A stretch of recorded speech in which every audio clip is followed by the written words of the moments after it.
This message as a rape pregnant victim is for my American friends, the women who have lost their rights. Until the election, I thought there was hope. And I woke up with a vision.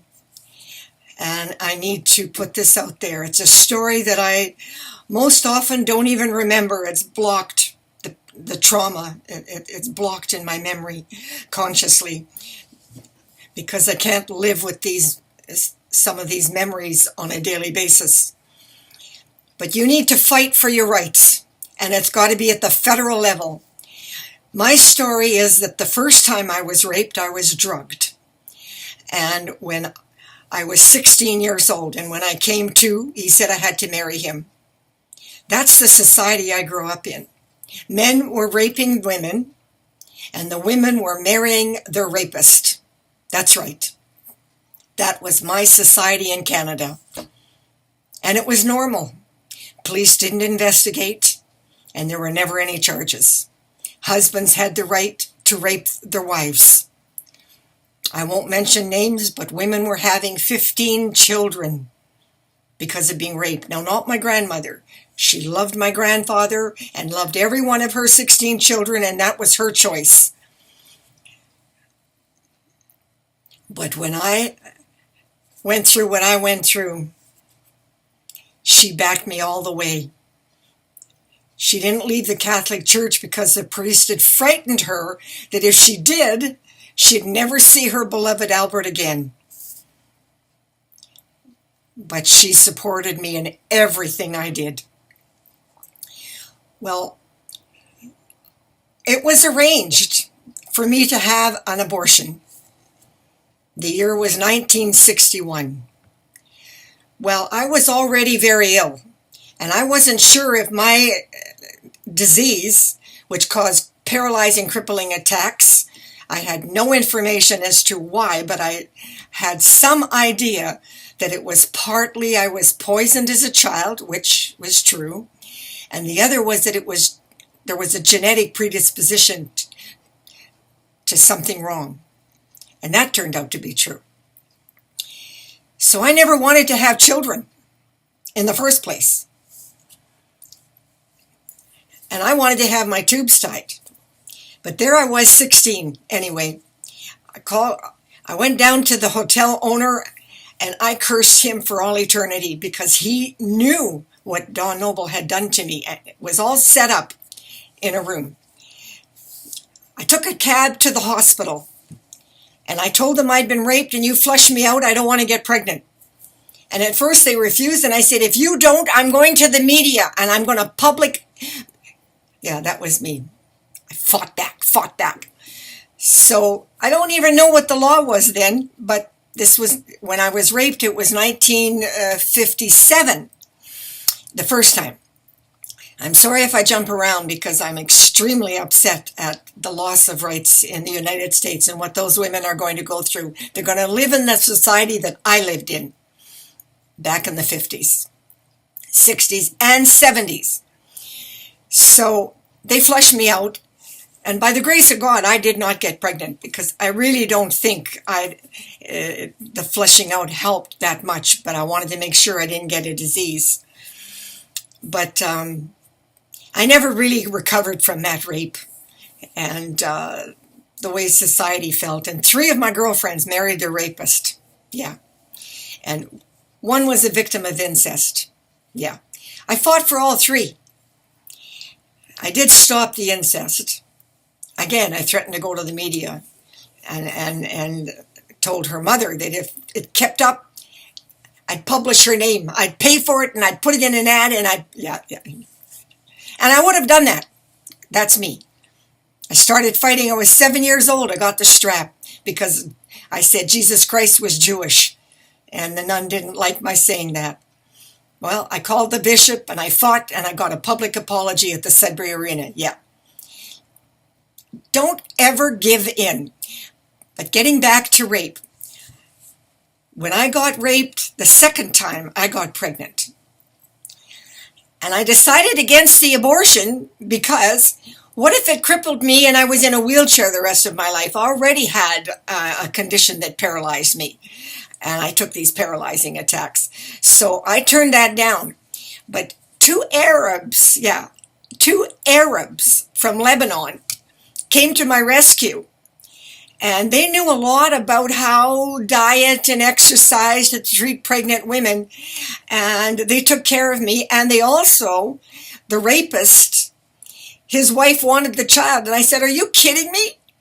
Go yourself. There's no way I want a child raised in your environment. He's immoral, he's a gambler, and he's disgusting. But he's going to support me while I'm pregnant, and he's going to pay for it." And no, that child is going up for adoption. Because my family was abusive, my society was abusive. Why would I want to keep a child in that environment? So no. And I fought 8 months with the Children's Aid because I did not want my child to go to a laborer or a worker. Today I fight for workers, but back in my day, they were so ignorant, they didn't want women to go to college. That's right. I was denied the right to go to college because I was a woman. That was my society. You'd think this was Saudi Arabia. It was that bad. It really was. People, you young people, you don't know what your society is going to be like in the United States and how it is in the Middle East. But get ready. But you can fight back. And here's what I did. My child died 3 years later from an autoimmune disorder. And then I fought for the right to have my tubes tied. I didn't have that right. I don't even know what the laws were. But no doctor would do it. No politician cared. So you know what I did? Again, I took to the streets and I made a little placard and I said, I want the right to not have children. That's my body, my choice. And slowly, the Jewish community rallied around me. My boss at the time was Jewish. I forgot I did this. He called his wife and he said, "Trudy's fighting for the right to get her tubes tied. You'll have to come in and do her job." Yeah. And she said, "Oh, Trudy, you're too much." I said, "Why would I want to have children?" I fought for birth control. I fought for the right for an abortion if you had a medical issue or you were raped. But I don't believe, personally, that abortion is a solution to birth control. So here's what I did. I said, we got to go on strike. We don't cook for them and we go celibate. We don't have sex. We fight back. Everyone who's married, every woman who believes that you have the right to choice, fight back. Go celibate. Refuse to date. Refuse to have sex. Refuse to cook for them. I called it going on strike. That's right. And you know what? 1975, I got my tubes tied. And today, women have the right to not have children. They have the right to have children. They have the right to be medically treated with an abortion when it's necessary. They have the right to choice. Yes. And it's at the federal level. You don't give it to each province and each state and some guy who becomes premier decides, oh, I'm going to turn that around. No. But you take to the streets. Yes, Trump is your president. But you go on strike and you fight back, women. You fight for your rights. And don't you ever give up. Because I was 7 years old. And except for real estate fraud, I won everything I fought for. One person can make a difference. So don't give up.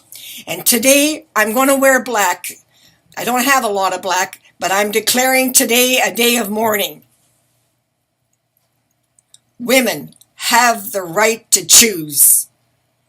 not men, and not government, and not politicians, and not the doctor. Because the doctors in my day, they didn't even care. They were just as bad as the rapists. So that's my message. Today is a day of mourning for women's rights that you have lost. But you can get them back. That's right. Celibacy. Not to be crude, but if you gotta have it that bad, do it yourself. At least you'll know what you're doing and you're getting your own pleasure. Stop them. Stop them all. And never mind that Christian right bullshit. Never mind those damn Muslim bullshit. It's all bullshit. It's just men. That's not what God designed for you. So fight back. You don't get the government you deserve. And you think voting for Trump was a good idea? Well, you'll find out. I'm not saying he's not going to do some good. But women, fight back. You don't ever want to have the society that I grew up in. And my prayers are with you all. I just want to add that I really wanted children, and I don't approve of taking and having children when you have genetic schizophrenia in the family, and Paget disease, and bone disease, and autoimmune disorders. I hope someday society reaches a level where women say, no, I'm going to have my tubes tied and we can adopt. Because there's a lot of wonderful, beautiful children in those orphanages. And that's what I did. If things had worked out differently for me and I had a decent marriage, which didn't happen, I would have adopted. I used to dream of marrying a farmer and having 10 children from orphanages. But instead, I volunteered. I spent time with children. I went tobogganing with them on my lunch hour. I spent time at the handicapped children's school, and I played with them. And when I skied in Capriol, they would call me. There was a busload of children coming, and I would help the teachers with the children on the ski hills. And I spent a lot of time with children. And children took care of me when I was left to die in a shack. And that's on my biography. But I just wanted to remind you, you don't always have to have your own flesh and blood, because sometimes your own flesh and blood is not such a good thing. What's wrong with adopting? Nothing. Adopted children are as loving, and maybe more so. And I just wanted to add that. And the reason for celibacy and going on strike is because that mobilized, when I took to the streets, I forgot to mention, that mobilized the men. They finally got the message. And instead of sitting back on their couch and saying, well, it's not my problem, it became their problem. That's right. I didn't win alone. The women joined in. God bless the Jewish community and the rabbis, and he talked about it at the temple and everything. But it all started because I took to the streets. And then the men mobilized. And then the gays joined with me, and the support was incredible. So I just wanted to add that.